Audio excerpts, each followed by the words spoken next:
జై తెలంగాణ, జై తెలంగాణ. గట్టిగా అనండి, మన వాయిస్ అని గట్టిగా వినబడిపోతే ఎట్లా? జై తెలంగాణ.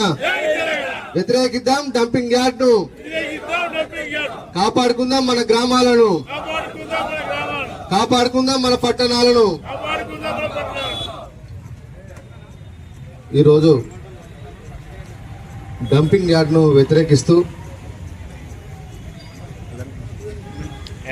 డంపింగ్ యార్డ్ ను వ్యతిరేకిస్తూ 25 రోజులుగా ఇక్కడ ఉండి నిరాహార దీక్ష చేస్తున్న పెద్దలందరికీ ప్రత్యేకంగా ధన్యవాదాలు తెలియజేస్తా ఉన్నా.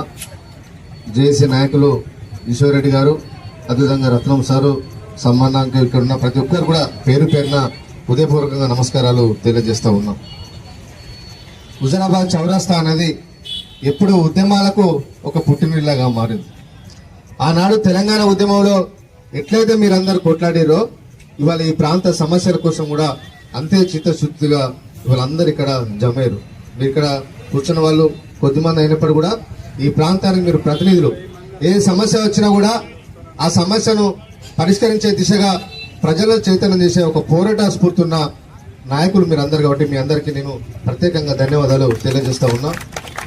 ఈ స్ఫూర్తి హుజరాబాద్ ఈ స్ఫూర్తి కొనసాగాలని చెప్పి నేను కోరుకుంటా ఉన్నా.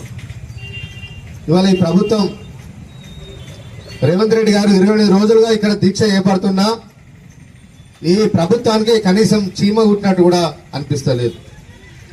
జిల్లా మంత్రి పొన్నం ప్రభాకర్ గారు కూడా ఎప్పుడు కూడా ఇక్కడికి వచ్చి మాట్లాడిన సందర్భం కూడా లేదు. వచ్చి మాట్లాడినా ఇవాళ ఈ ప్రాంతంలో ఎదిగిండు పొన్నం ప్రభాకర్ గారు.